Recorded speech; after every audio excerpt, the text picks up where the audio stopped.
अर्थात उल्टा फल होना ठीक नहीं है।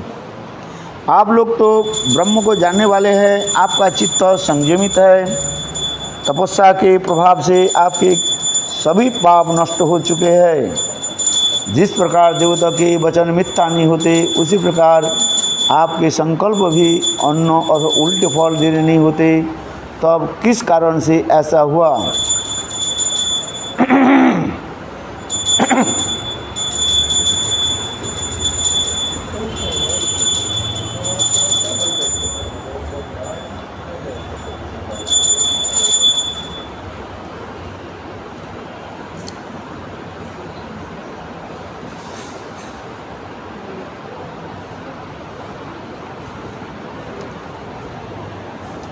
मनु के इन वचन को सुनकर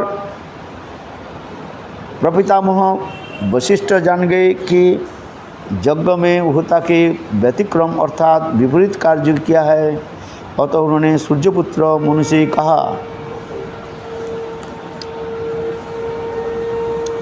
हे राजन, यज्ञ में तुम्हारे होता व्यभिचार दोष के अर्थात अन्य प्रकार से संकल्प के कारण फल नहीं हुआ। फिर यज्ञ की फल होता है किसके ऊपर? होता के ऊपर, जो आहुति देता है उसके ऊपर।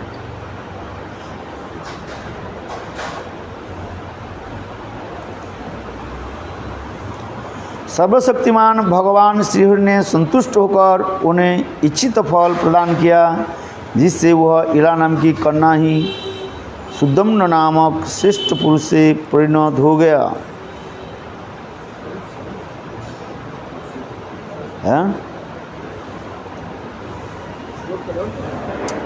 Now श्लोक is coming 23. स एकदा महाराज विचरण मृगया वने भृतकोटिपयात्मौ समारुह्य सौनन्दभव प्रगृह्यन रुचिरचापं ससारश्च परमा अद्भुतान् धैर्यतो मृगं वीरो जगाम दिशमुत्तराम। महाराज, एक समय की बात है, वीर सुदम्न कुछ मंत्रियों के साथ सिंधु देश के घोड़े पर सवार होकर शिकार के वन के विचरण कर रहे थे। उसके शरीर पर कवच बांधा हुआ था और हाथ में मनोहर धनुष एवं अद्भुत बाणों को लेकर हिरण को पीछा करते करते उत्तर दिशा में बहुत दूर निकल गए।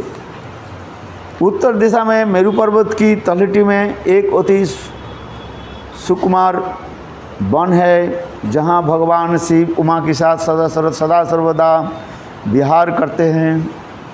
सुदम्न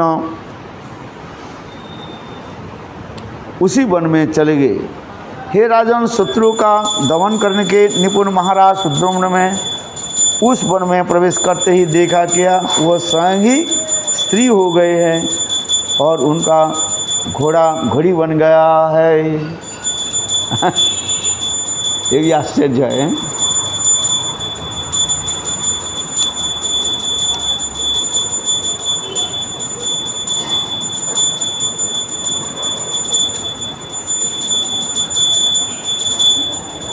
पहले तो यज्ञ से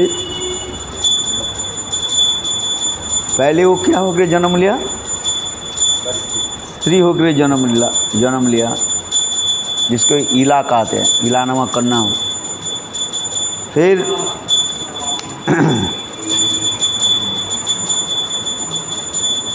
वशिष्ठ ने श्रीहरि के प्रार्थना करके और उनसे क्या बना दिया, पुरुष बना दिया, सुदम्न हो गया। अभी सुदम्न क्या करें, अभी स्त्री बन गए।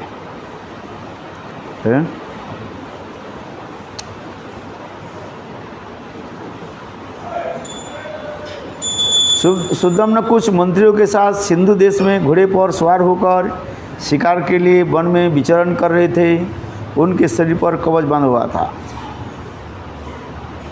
हे राजन, शत्रु का दमन करने के निपुण महाराज शुद्धर्म ने उस वन में प्रवेश करते देखा किया वह स्वयं ही स्त्री हो गए और उनके घोड़ी बन गया, घोड़ा भी स्त्री हो गई। उनके सब अनुचरों ने भी देखा किया उनका भी लिंग हो गया है, अर्थात वे सब स्त्री हो गए हैं। सब देख करके सब बहुत दुखित हो गए, एक दूसरे का मुख देखने लगे। राजा परीक्षित ने पूछा, भगवान उस स्थान में ऐसा विचित्र गुण कैसे हो गया जिससे उस भूखंड का ऐसे प्रभाव संपन्न बना दिया था? कृपा करके मेरे इस प्रश्न के उत्तर दीजिए, मुझे बड़ा कौतूहल हो रहा है।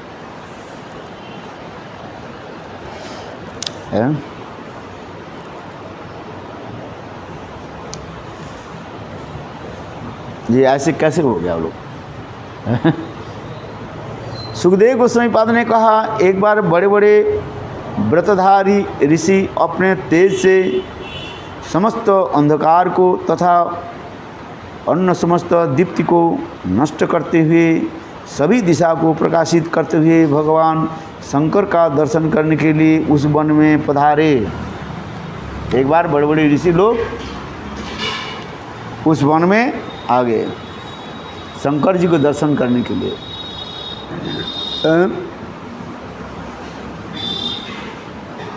उस समय देवी अंबिका वस्त्रहीन थी। अचानक ऋषियों के आया देखते बहुत ही लज्जित हो गई। वे शीघ्र ही अपने पति के गोद में उतरी और अपने कमर वाली भाग को अर्थात निविका वस्त्र से ढक लिया। ऋषि ने जब देखा भगवान शिव और पार्वती इस समय विहार कर रहे हैं तो वहाँ से लौटकर भगवान नर नारायण के आश्रम में आ गए। तभी भगवान शिव ने अपनी प्रिया की प्रसन्न करने के लिए कहा, मेरे अतिरिक्त जो भी पुरुष इस वन में प्रवेश करेगा वह स्त्री हो जाएगा। शिव जी ने कहा दिया, इस वन में जो आएगा क्या बन जाएगा? स्त्री बन जाएगा। उसी कारण से उस वन में कोई भी पुरुष रूप में प्रवेश नहीं कर सकता। अतः राजा शुद्धर्म में स्त्री वन में ही अपने स्त्री बने हुए और अनुचरों के साथ एक वन से दूसरे वन में विचरण करने लगे। उसी समय चंद्रमा के पुत्र शक्तिशाली बुध ने, चंद्रमा के पुत्र क्या है? बुध। देखिए बहुत सी स्त्रियों के घिरे हुए एक अति सुंदर स्त्री उनके आश्रम में पास ही विचरण कर रहे थे। भगवान बुध के हृदय में उस परम सुंदरी ऋषि के साथ रमण करने की इच्छा जाग उठी। उस सुंदरी के हृदय में भी चंद्रमा के पुत्र बुध के पति बनाने की उदित हो गए।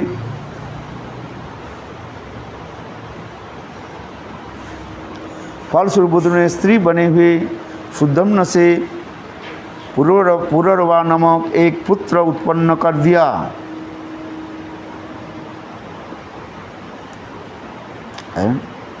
विज्ञान आज जी लिखाते हैं ना, क्या बोले? विज्ञान आज क्या करते हैं? ट्रांसफर करते हैं ना, स्त्री के पुरुष, पुरुष के स्त्री बना देते हैं। क्या बोलते हैं उसको? विज्ञान भाषा में क्या बोलते हैं? स्त्री के पुरुष, पुरुष की स्त्री बना देते हैं।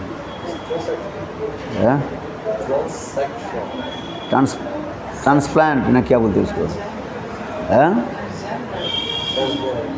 पूरा शरीर को जो है अलग कर देते हैं।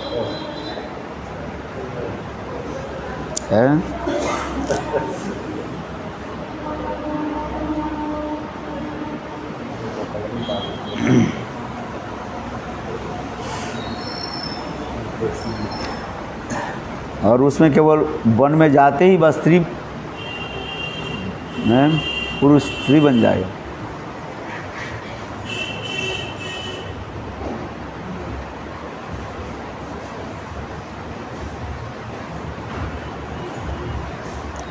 वशिष्ठ शूद्र के इस शोचनीय दशा को देखकर अत्यंत दुखी हुई। कृपावश के उन्होंने पुनः पुरुष प्राप्त करना चाहते थे, अतः उन्होंने भगवान शंकर की आराधना की। हे राजन,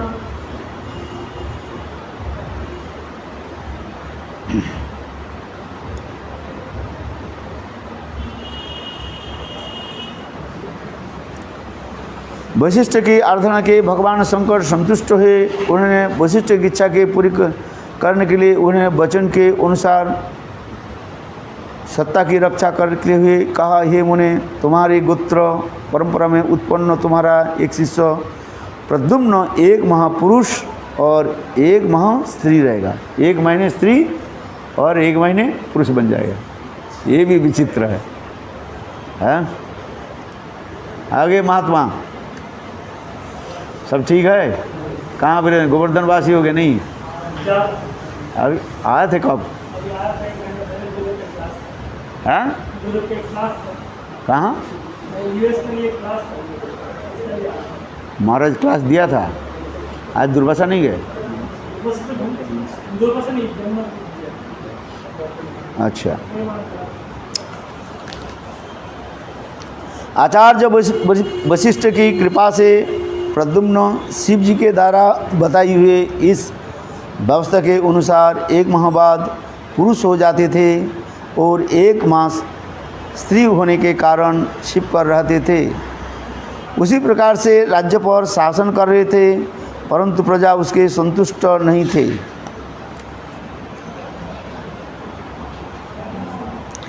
राजन शुद्युम्न के 3 पुत्र हुए, उत्कल, गय और विमल। ये सब बहुत धार्मिक थे और सभी दक्षिणापथ के राजा हुए। बहुत समय के बाद वृद्धावस्था आने पर प्रतिष्ठावान देश के राजा शुद्युम्न ने अपने पुत्र पुरुरवा के राज्य दे दिया एवं स्वयं तपस्या के लिए वन में चले गए।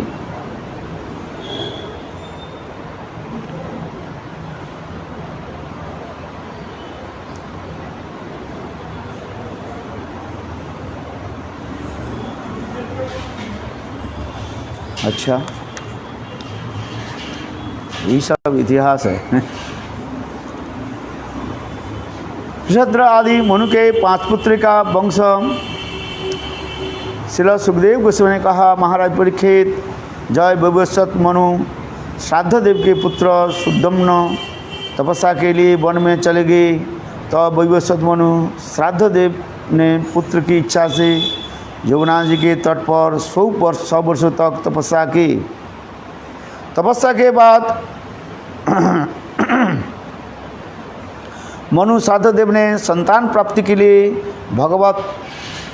भगवान श्रीहरि की आराधना की और अपने समान 10 पुत्र प्राप्त किए। उसमें सबसे बड़ा इच्छाकु थे। इन मनुपुत्र के एकक का नाम पृषध्र था। गुरु वशिष्ठ के उसे गाय को रक्षक नियुक्त किया। वह रात के समय वृद्ध के साथ बैठे रहता था, अर्थात खड्ग हाथ में लेकर वही सावधानी से गाय को रक्षा करता था। एक बार रात में वर्षा हो रही थी, गायें सोई हुई थी। अचानक गौशाला में एक बाघ घुस गया। बाघ को देखकर गाय भयभीत होकर खड़ी हो गई और गौशाला में इधर उधर भागने लगी। उस बलवान बाघ ने एक गाय का हमला कर दिया। तब गाय अत्यंत भयभीत हो गई और आर्त स्वर से रंभाने लगी।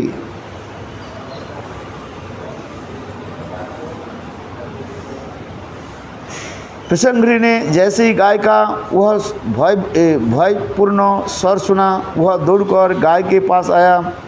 रात का समय था, घनघोर घटाएं छाई हुई थी, चारों अंधकार थी, और तारे भी दिखाई नहीं देते थे। इसी समय पिंदर ने शीघ्रता के अपनी तलवार निकाली और बड़ी तेज से अनजान में बाघ के स्थान पर गाय का मस्तक काट दिया।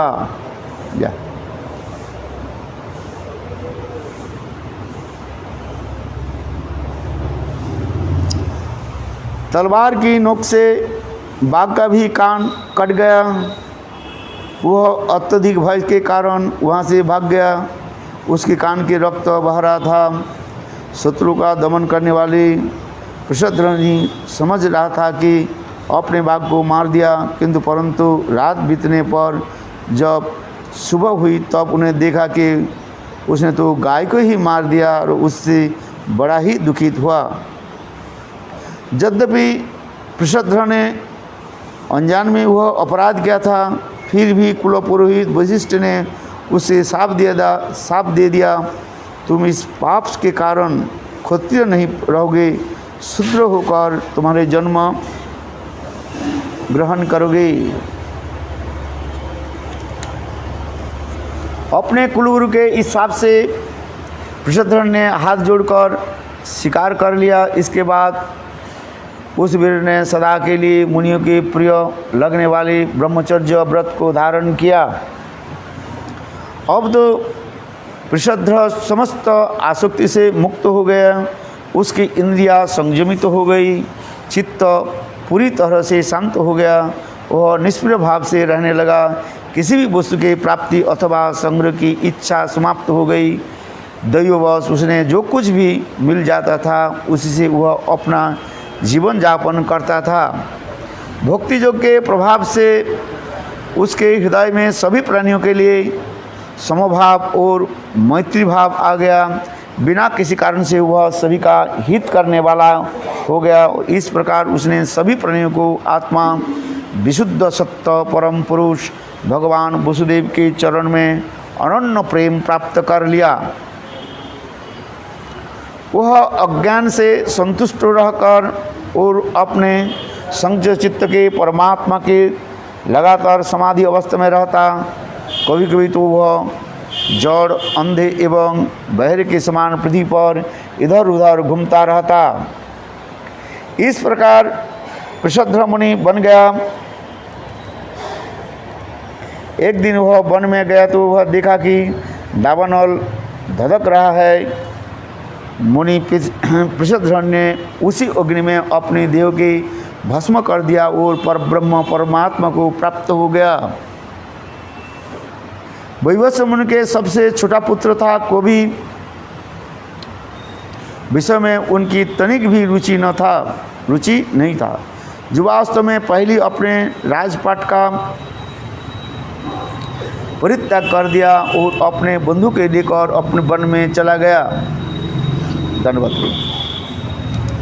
वह उसने स्वयं प्रकाश परम पुरुष परमात्मा हृदय के चिंतन करते हुए किशोर अवस्था में ही परम पद को प्राप्त कर लिया।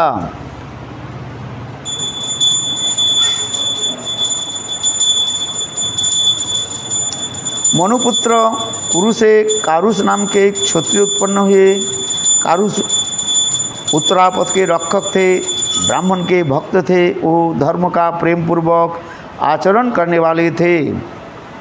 मनुपुत्र धृष्ट नामक एक सुविख्यात क्षत्रिय जाति की उत्पत्ति हुई। धृष्ट लोगों ने उस शरीर से ही ब्राह्मण के पद प्राप्त कर लिया था। मनुपुत्र नृग से सुमति नामक पुत्र हुआ। सुमति का पुत्र भूतज्योति और भूतज्योति का पुत्र वसु था। वसु का पुत्र प्रतीक और प्रतीक का पुत्र अघोबान था। अघोबान के पुत्र का नाम ही अघोबान ही था। उनके एक अघोबती नाम की पुत्री भी थी। अघोबती का विवाह सुदर्शन से हुआ।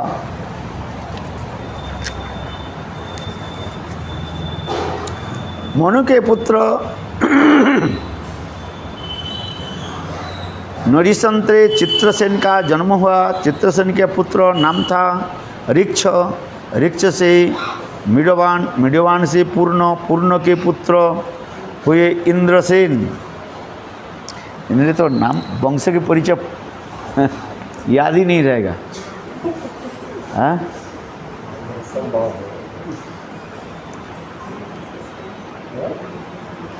ये तो उन्होंने केवल दिव्य नेत्र से देख रहे बोलते जा रहे हैं। याद रहेगा किसका पुत्र, इसके पुत्र, उसके पुत्र है। हम तो 3 पुरुष के बोलने के बाद थक जाते हैं। पिताजी के नाम, इसके बाद किसके नाम बोल जानते हो? हैं? दादाजी के नाम, और इसके नहीं जानते।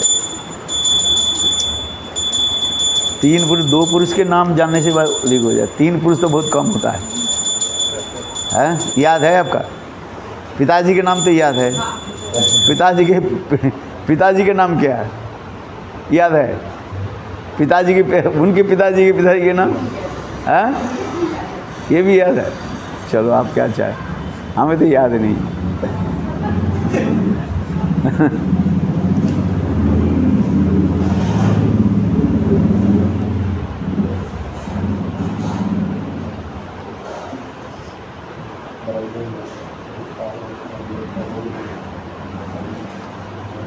अच्छा, हे राजन, अग्नि वैसे अग्निष्टम नामक ब्राह्मण कुल का जन्म हुआ। नृसिंह के वंश का वर्णन मैंने तुम्हें सुनाया। अब दिष्ट के वंश में विषय में सुनो। इतना वंश सुनते सुनते तो है।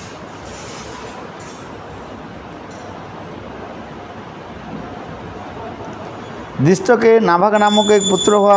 यह नाभाग उस नाभाग से भिन्न है जिसकी कथा मैं आगे चलकर कहूँगा। यह दिष्ट पुत्र नाभाग उसके कर्म के कारण वैश्य बन गया था। नाभाग का पुत्र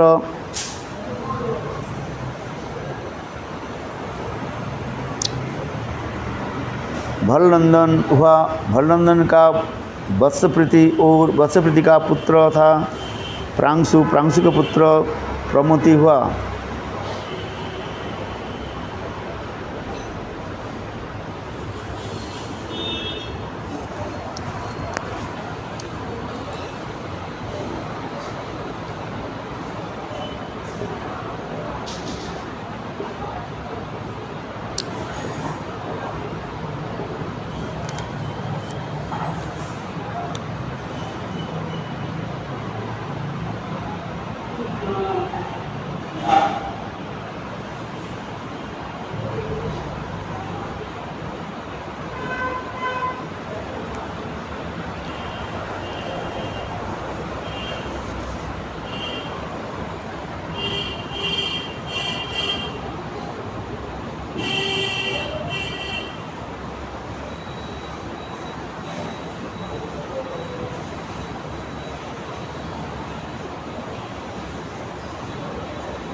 चलो तृतीय स्कंद में आ जाते, ये तृतीय अध्याय में।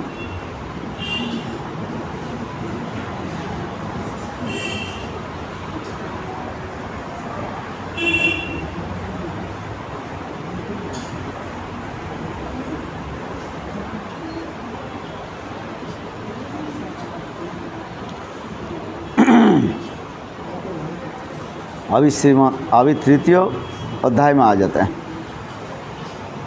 सुखदेव गोस्वामी ने कहा, महाराज परीक्षित, मनु के पुत्र राजा सजाति वेदों में पारंगत थे। उन्होंने अंगिरा आदि ऋषियों के यज्ञ में दूसरे दिन के कर्तव्य कर्म के विषय में उपदेश दिया था।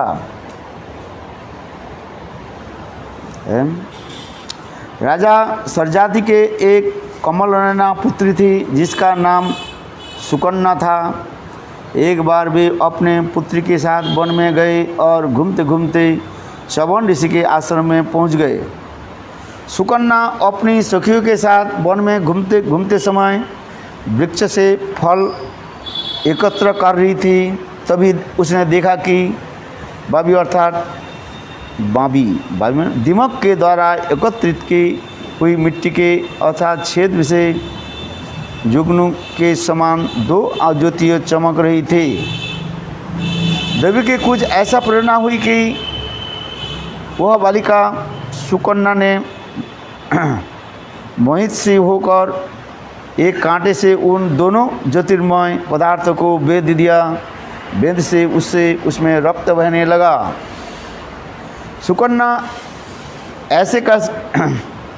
ऐसा करती कि राजा सरजाति के सोने के फल मौल मूत्र तुरंत ही रुक गया।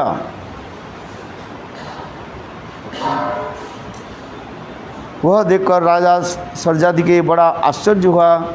वो अपने सैनिक से कहने लगे, अहो आश्चर्य की बात, कैसे बात हुआ? तुम लोग वे ऐसे किसने भृगुनंदन च्यवन जी का कोई अनिष्ट नहीं कर दिया है?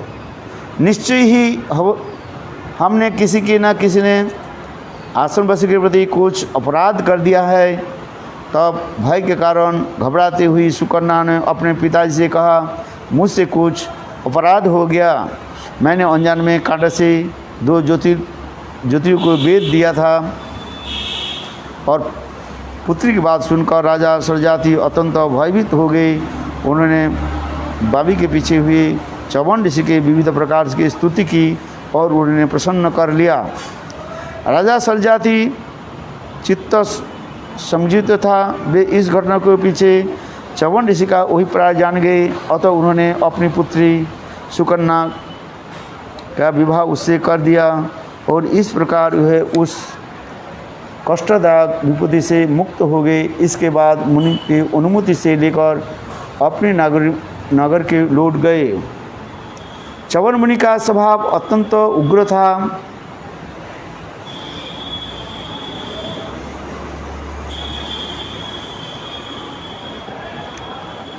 उन्होंने पति के रूप में पाकर सुकन्या बड़ी सावधानी से उनकी सेवा करती और उन्हें प्रसन्न करने का प्रयास करती। तब उनके मन के भावों का जानकर उनके अनुसार ही व्यवहार करती। कुछ समय बीत जाने पर च्यवन मुनि के आश्रम पर दोनों अश्विनी कुमार आए। च्यवन मुनि के उन दोनों का विविध पूर्वक आदर सत्कार किया और कहा कि आप दोनों समर्थ हैं, अतः कृपा करके मुझे यौवन प्रदान कीजिए।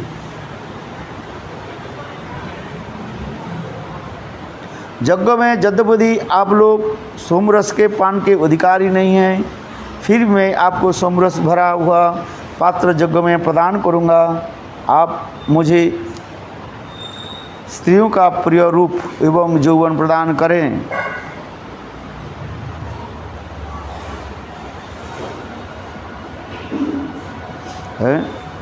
वैद्य में श्रेष्ठ दोनों अश्विनी कुमार ने च्यवन ऋषि के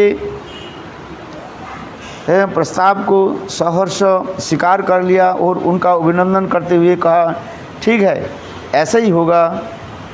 वह कुंड सिद्ध के में बताया, आप इसे डुबकी लगाइए।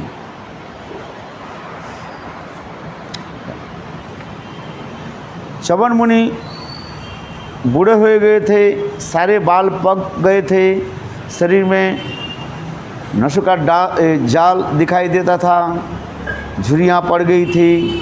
अश्विनी कुमार ने अति वृद्ध मुनि को अपने साथ लेकर उस कुंड में प्रवेश किया। इसके बाद उस कुंड में 3 पुरुष बाद निकले तो तीनों बहुत ही सुंदर और युवती के प्रिय लगने वाले थे। उनके हाथों में कमल फूलों की माला थी। उन्होंने कानों में कुंडल धारण किया था और सुंदर वस्त्र से सुशोभित थे। तीनों ने आकृति के समान थी।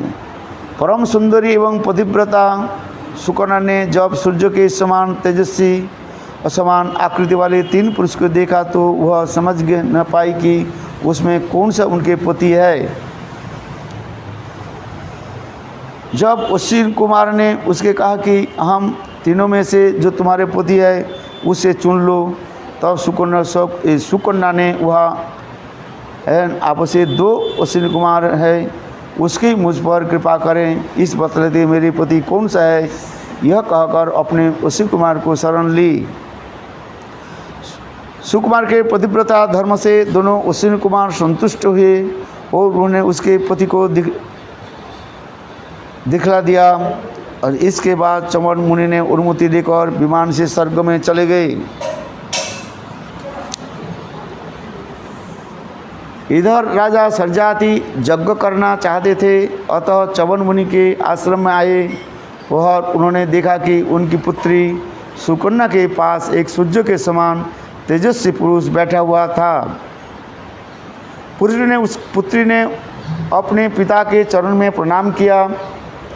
सरजाति ने उसे आशीर्वाद नहीं दिया, बल्कि अत्यधिक अप्रसन्न होकर उन्होंने कहने लगी, रे कुलोटी, तू क्या करना चाहती है? तूने अपने पति जो समस्त जगत के वंदनीय है उसके धोखा दे दिया। यह वृद्ध हो गए थे, अतः तुझे प्रिय नहीं थे, इसलिए तूने उनका त्याग कर दिया। अब तू असत कुल में उत्पन्न हुए पति के प्रतीक के रूप में सेवा कर रही है।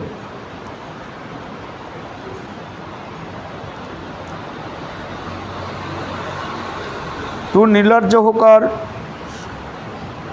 जार पुरुष के उपपति के सेवा कैसे कर रही है? ऐसे गणित सेवा से तू कुल पर कलंक लगा दिया। तूने अपने पिता और पति दोनों के कुलाचार से घोर नरक में डाल दिया।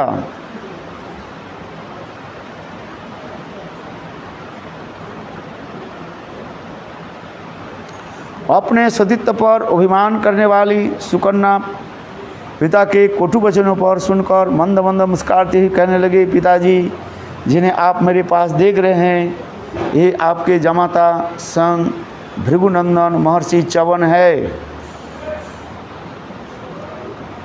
इसके बाद सुकन्या से अपने पिता की सारा वृत्तांत सुनाया, जिससे च्यवन मुनि ने उस रूप यौवन की प्राप्ति हुई थी। यह सब सुनकर राजा सरजाति आश्चर्यचकित हो गए और उन्हें बड़े आनंद एवं प्रीति से अपने पुत्र के गले से लगा लिया। च्यवन मुनि के वीर सरजाति सोमयज्ञ संपन्न कराया और सोमपान के अधिकारी न होने पर भी अपने शक्ति बल से दोनों अश्विनी कुमार के सोमरस से पूर्ण पात्र प्रदान किया। इंद्र बिना सोचे विचार ही क्रोध कर बैठे। उसने अश्विनी कुमार को सोमपान करना सहन नहीं हुआ, अतः उन्होंने बड़े क्रोध से आकर अश्विनी कुमार च्यवन मुनि को मारने के लिए वज्र उठा लिया। च्यवन मुनि ने वज्र सहित उनके हाथों की भी स्तंभित अर्थात संगासुन्न कर दिया।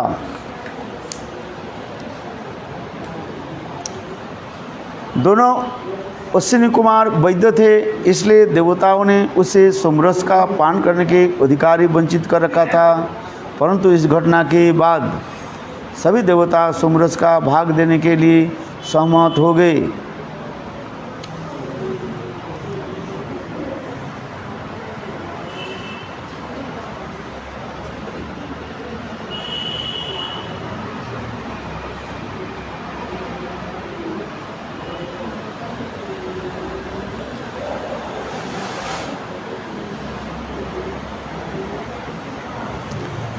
केवल कुल वर्णन होते जा रहे हैं।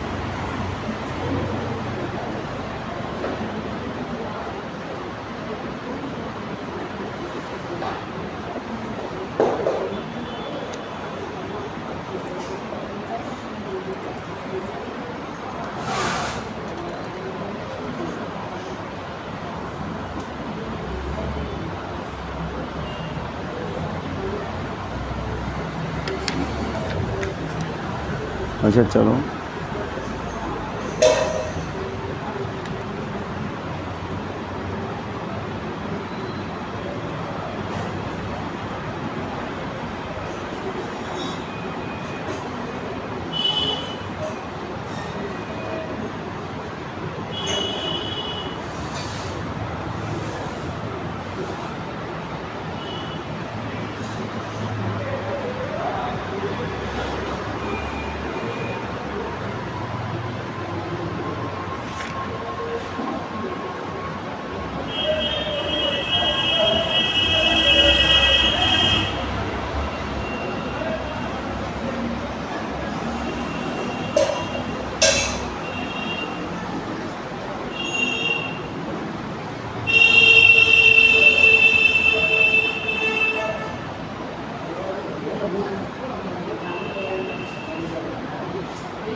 चलो यहाँ से देखा जाए। कुकुद भी ब्रह्मा जी से अपने पुत्री के लिए वर पूछना चाहते थे, अथवा अपने पुत्री रेवती के लेकर रज एवं तमोगुण के आवरण से रहित ब्रह्मलोक गए। उस समय ब्रह्मलोक का रास्ता ऐसे लोगों के लिए खुला हुआ था, है कुकुदमी।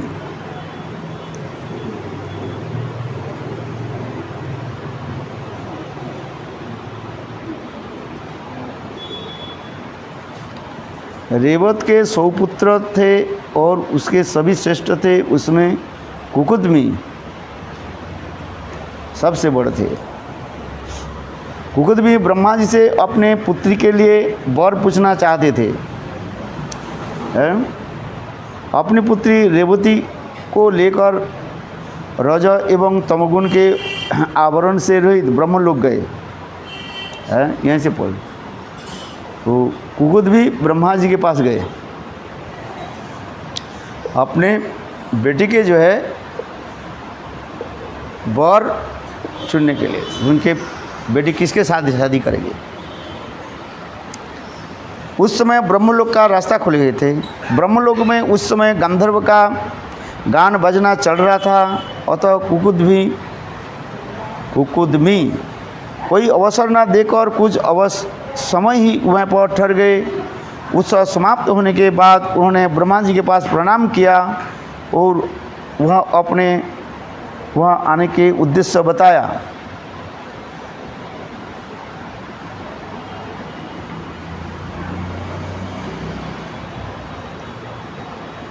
रेवत के सुपुत्र थे।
अच्छा, परम समर्थशाली ब्रह्मा जी ने कुकुदमी के बात सुनकर हंस पड़े और बोले, हे राजन, तुमने अपने मन की जीर के जमाता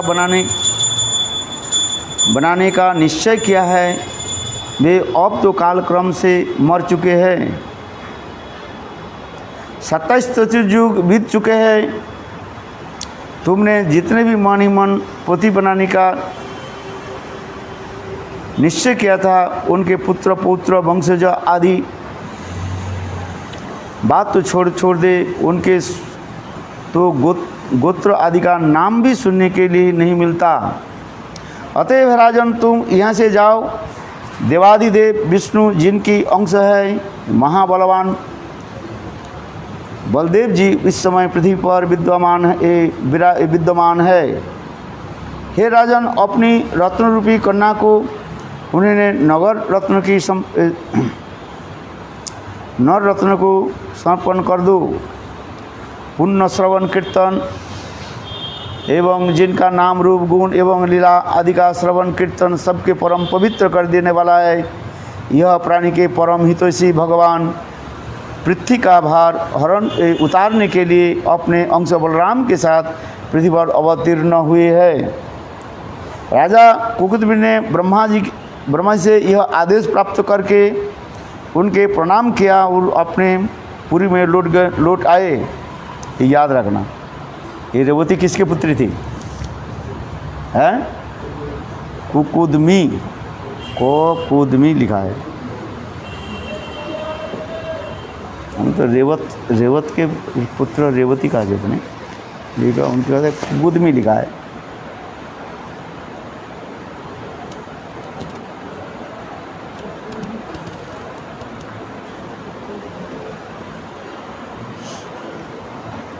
राजा कुकुदमी ब्रह्मा जी से यह आदेश प्राप्त करके उनके प्रणाम किया और अपने पुत्र के लौट आए। इधर उनके भाइयों के यक्ष के भय से प्रजापुरी के छोड़ दिया था, इधर उधर चारों दिशाओं में रह रहे थे। अनंत राजा कुकुदमी ने अपनी परमा सुंदरी कन्या के परम बलशाली बलराम जी के सौंप दिया और स्वयं तपस्या के लिए वन में चले गए। है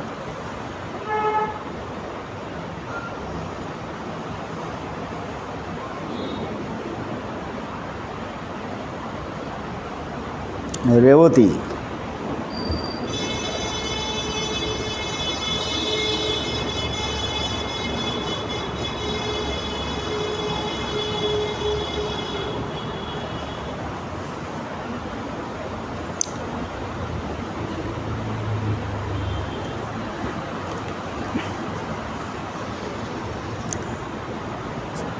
अच्छा, अभी नाभाग और महाराज अम्बरीश की कथा वर्णन हो रहा है।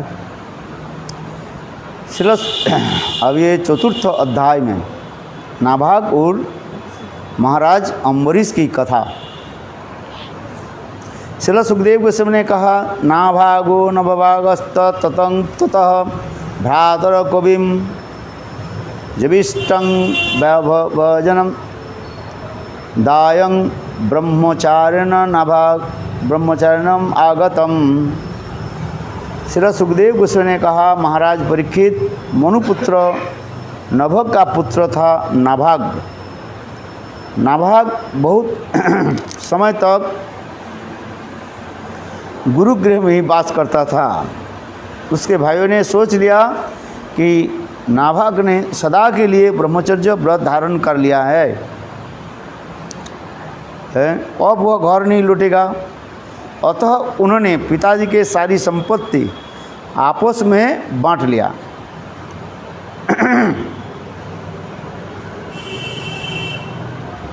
नाभाग के लिए कोई धन नहीं छोड़ा। बाद में जब छोटा भाई विद्वान नाभाग गृह में घर लौट करके आया, उसने अपना हिस्सा मांगा। उसने भाई ने उसके हिस्से के रूप में केवल पिता को ही दे दिया, पिता के साथ संपत्ति ले लिया। और बड़े तुम्हारा यही है, पिताजी के ले लो, बस वृद्ध पिताजी के पालन करो। नाभाग ने अपने भाइयों से पूछा, भाइयों, पिताजी के संपत्ति से तुमने मेरे लिए क्या रखा है? भाई ने कहा, हमने तुम्हारे भाग में पिता की रखा है, पिताजी की संपत्ति नहीं रखा। पिताजी की संपत्ति हम लोग ले लिया और केवल पिताजी के रखे, पिताजी के पालन करो। यह सुनकर नाभाग पिता के पास गए और बोला, पिताजी, मेरे बड़े भाइयों ने आपकी सारी संपत्ति को आपस में बांट लिया और मुझे हिस्से के रूप में केवल आपको ही दे दिया। पिता ने कहा, तुम उसकी प्रताड़नामूलक बात को ठीक मत मानो। मैं संपत्ति के समान भोग्य वस्तु नहीं हूँ। फिर मैं भी तुम्हें जीविका निर्वाह का उपाय बताता हूँ।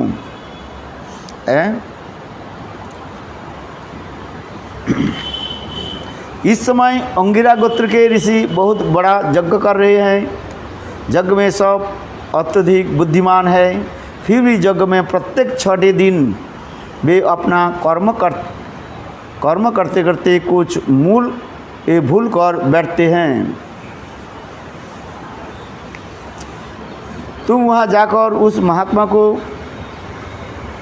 वैष्णदेव के संपत्ति 2 सूक्त 2 मंत्र बतला दो। यज्ञ समाप्त होने पर वे स्वर्ग जाने लगेंगे। तब यज्ञ से बचा हुआ सारा धन तुम्हें प्रदान करेंगे। नाभाग ने पिताजी के आज्ञा पालन किया। अंगिरा गोत्र के ऋषियों ने भी यज्ञ बचा हुआ सारा धन नाभाग को दे दिया। वो स्वयं स्वर्ग में चले गए। नाभाग जैसे ही उस धन को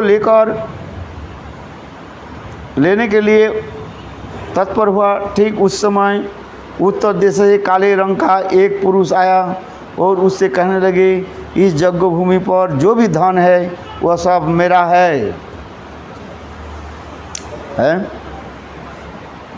नाभाग ने कहा, यह धन मेरा है। ऋषि ने कहा,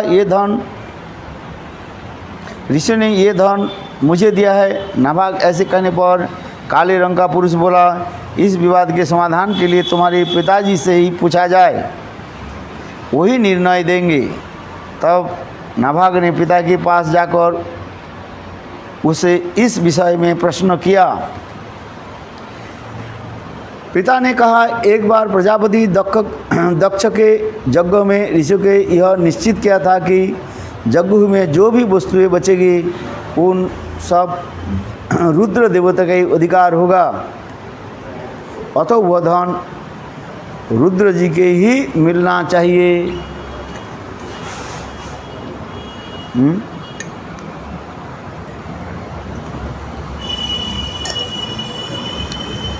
पिताजी से ऐसे सुनकर नाभाग ने रुद्रदेव के प्रणाम किया और कहे, परम पूज्य प्रभु, इस यज्ञ भूमि के बची हुई सभी वस्तुएं आपकी है।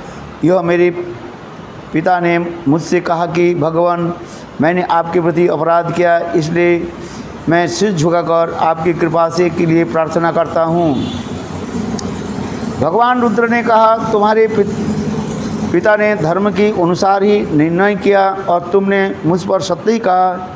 मैं मंत्र का ज्ञाता हूँ, अतः तुम्हें सनातन ब्रह्म तत्व का ज्ञान प्रदान करता हूँ। यह इस यज्ञ में बचा हुआ मेरा जो भाग है वो भी तुम्हें देता हूँ, तुम ऐसे ग्रहण करो। यह कहकर धर्म अनुरागी सत्यप्रेमी भगवान रुद्र वहाँ से अंतर्ध्यान हो गए। हे राजन, जो मनुष्य प्रातः और सायंकाल एकाग्र चित्त होकर इस कथा का स्मरण करता है वह विद्वान वो मंत्र के अर्थों का जानने वाले होता है। इसके साथ ही वह अपने स्वरूप को भी जान लेता है। इस कथा को सुनना चाहिए।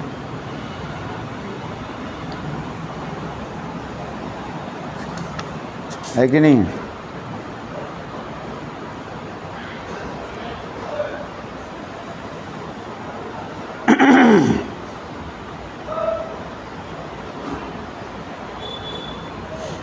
कथा क्या बोला सुनाओ, क्या बोला मैंने? नाभाग की कथा पर सुनाओ। नहीं, पहले क्या हुआ था, कहाँ से शुरू हुआ क्या? यही अम्बरीश महाराज के पूर्वजों की कथा यहीं से शुरू हो जाता है। मनु के पुत्र नभग था। क्या बोला? नभग था, नभग, और नभग के पुत्र हो गया नाभाग। हाँ, ये याद रखना चाहिए। नाभाग इसलिए ना पड़ा, नौभाग, जिसे कोई भाग नहीं मिला। अच्छा, कैसे उसके हुआ ना, ये नाभाग ने किया कि कुछ समय तक गुरु गृह में वास करने लगे, ब्रह्मचर्य पालन करने लगे। बहुत दिन तक लौट करके नहीं आया है। तब उनके भाई ने सोचा ये तो ब्रह्मचारी बन गए, साधु बन गए, और इनको क्या किया जाए। इसलिए उन्होंने क्या कि उनके भाइयों ने किया कि उनके सारे संपत्ति को अपने आप बांट लिया, पिताजी की संपत्ति जो है बांट लिया। और यह इधर नाभाग जो है कुछ समय के बाद गुरुगृह से फिर लौट करके आ गया। जब लाख आ गए तो अब अपने भाइयों के कहा, ये भाइयों आप मेरा बताओ मेरे पिताजी की संपत्ति कहाँ है। तो भाइयों ने कहा देखो पिताजी की संपत्ति हम सब बांट लिया, तो मेरे लिए क्या रखा। बोले तुम्हारे लिए वृद्ध पिता के रख दिया, ये पिता के पालन करो। अच्छा, तब उन्होंने जा कर के सारे पिताजी के कहा पिताजी आपके सारी संपत्ति भाइयों ने बांट लिया, मुझे कुछ नहीं दिया और आपके प्रतिपालन करने के लिए मुझे दे दिया। पिताजी ने कहा बेटा इसे दुख मत करो, है?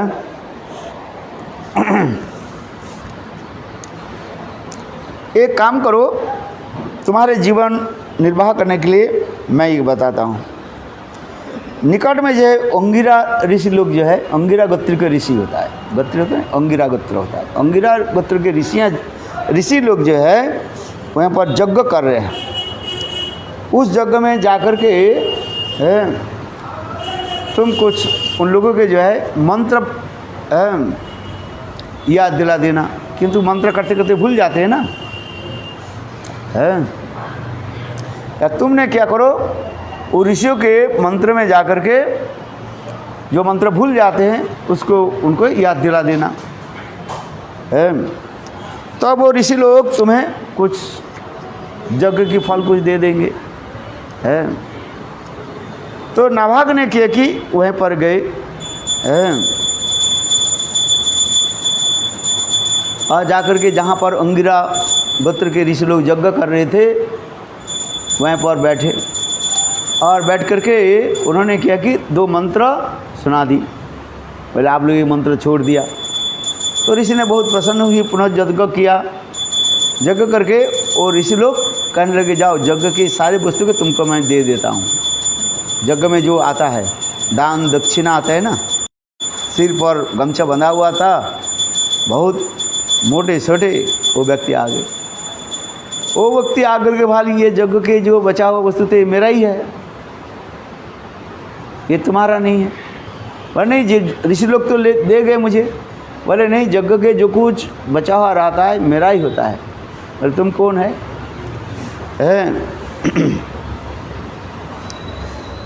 बोले ये रुद्रदेव का ही है सब, हम रुद्रदेव के लोग हैं सब, शिव के कहा जाता ना, है? हम इसको ले जाएंगे। नाभाग ने देखा तो बोले ये कैसे होगा, वो ऋषि लोग तो हमें दे गया। बोले नहीं, यज्ञ में जो कुछ भी पड़ा रहता है ये सब रुद्र देव के प्राप्त होता है। तब उन्होंने कहा जैसे ठीक है पिताजी के पास चले।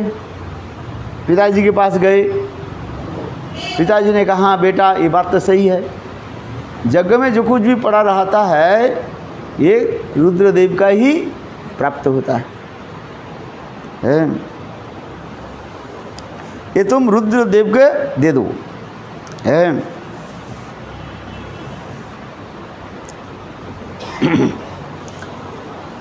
तब उन्होंने क्या कि अपने सारी वस्तु रुद्रदेव के दे दिया, है?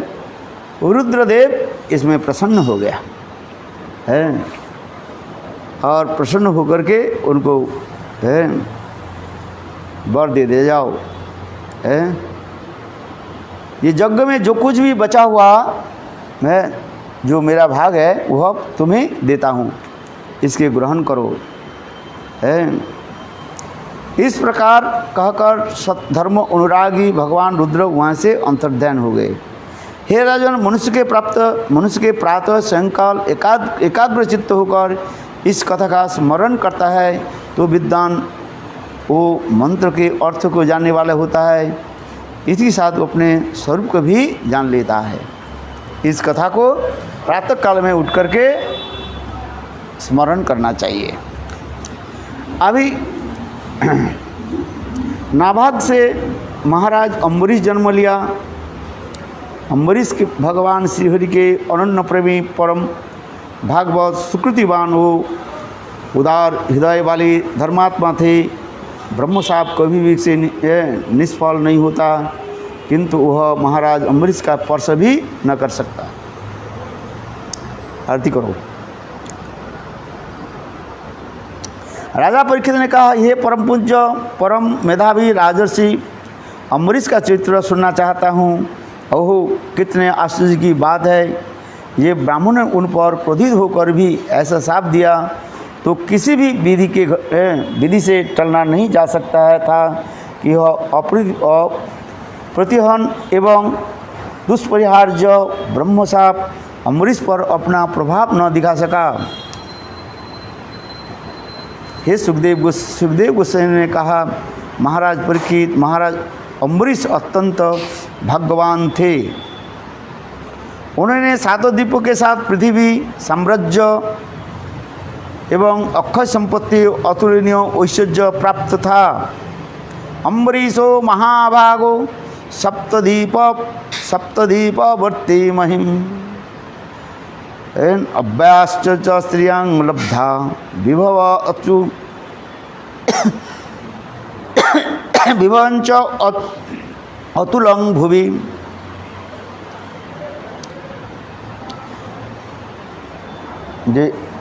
सातों द्वीपों के साथ पृथ्वी के साम्राज्य और अक्षय संपत्ति और अतुलनीय ऐश्वर्य प्राप्त था। वह साधारण जीव के लिए अत्यंत दुर्लभ। महाराज अम्बरीश उसे स्वप्न समान तुच्छ मानते थे।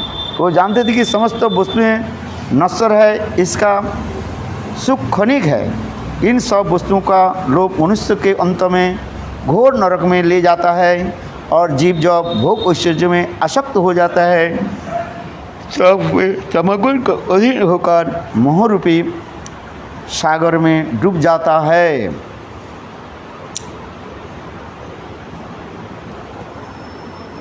महाराज अम्बरीश के समान श्री कृष्ण और उनके परम भक्त साधुजन के प्रति परम प्रेमी भक्ति थी। ऐसी भक्ति प्राप्त हो जाने के विश्व मिट्टी के ढेले के समान तुच्छ लगता था। देखो, अम्बरीश महाराज ऐसे परम भक्त साधुजन की परम प्रेम भक्ति थे। उनके निकट कितने विशाल साम्राज्य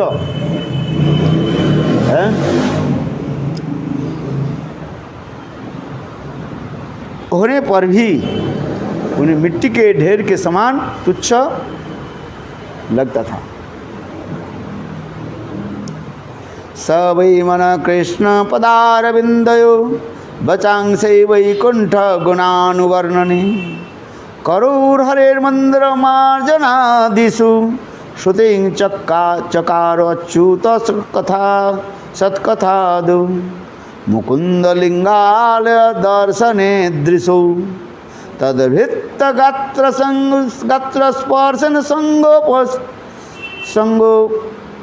अंग संगमम घ्राणंच पाद सरोजो सौरभे श्रीमत्तुलसंरसनां तदर्पिते पादु हरेर्क्षेत्र पदानुसर्पणे शिरो हि श्रीकेशपदाभिवन्दने कामंच दस्ये न तु कम्मया यथोत्तम उत्तम श्लोक जनाश्रयारिति।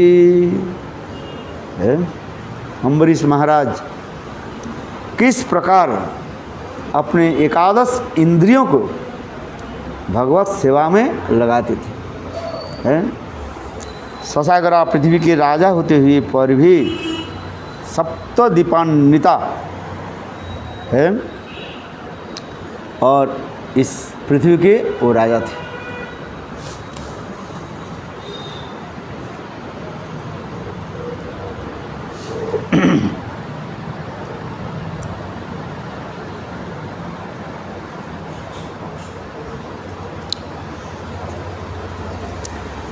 और महाराज अम्बरीश ने अपने मन को भगवान श्री कृष्ण के चरण कमल में, वाणी को वैकुंठ तो भगवान के गुण कीर्तन में, हाथों के श्रीहरि मंदिर मार्जन आदि सेवा में, कानों को भगवान अच्युत की मंगलकारिणी सतकथा को श्रवण में लगाया था।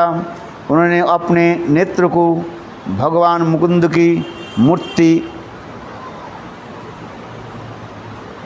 मंदिर एवं वैष्णव की दर्शन में, अपनी स्पर्श इंद्रिय भगवत भक्त के शरीर स्पर्श में, नासिका को भगवान श्रीहरि के चरण में अर्पित तुलसी को सूंघने में एवं रसना को भगवान के निवेदित प्रसाद को आस्वादन कर्म के समय नियुक्त कर रखा था। महाराज अम्बरीश के पैर मथुरा आदि विष्णु स्थल को पर्यटन अर्थात पदयात्रा में लगे रहते एवं मस्तक को उन्होंने भगवान श्रीहरि को चरण की वंदना में और कामना को भगवान की दास प्राप्ति के लगा रखा था। विषय भोग के प्रति उनके तनिक भी रुचि नहीं था। परीक्षित उन्होंने समस्त इंद्र के भगवत भक्तिपूर्ण कार्य में निविष्ट कर रखा था। उत्तम श्लोक भगवान के प्रेमी भक्त के यही प्रधान ह्लाद तथा प्रहलाद आदि में भी उनकी निष्काम प्रीति था। उत्तम श्लोक भगवान की प्रेमी भक्तों के तथा प्रहलाद आदि में उनकी भी निष्काम प्रीति थी।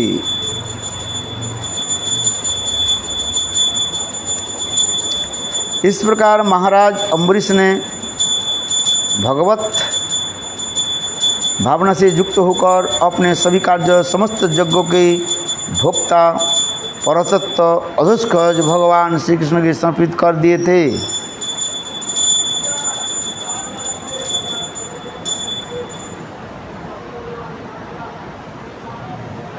भगवत भक्त रूप ब्रह्मा के उपदेश अनुसार पृथ्वी पर शासन करते थे। महाराज अम्बरीश ने भगवान की सेवा के सभी कार्य स्वयं करते थे और शासन कार्य उन्होंने अपने प्रतिनिधि के द्वारा सौंप रखा था। अम्बरीश महाराज क्या करते थे? भगवत जितने कार्य स्वयं करते थे और राज्य शासन आदि मंत्रियों के ऊपर सौंप दिया। चलो आगे की कथा काल अम्बरीश महाराज कथा श्रवण करेंगे। आज यहाँ पर समाप्त कर देते। वंशा गुरुपा सिंधु हरितानंद पावने भो वैष्णवे भो नमः। नभ के पुत्र नाभाग के पुत्र अम्बरीश।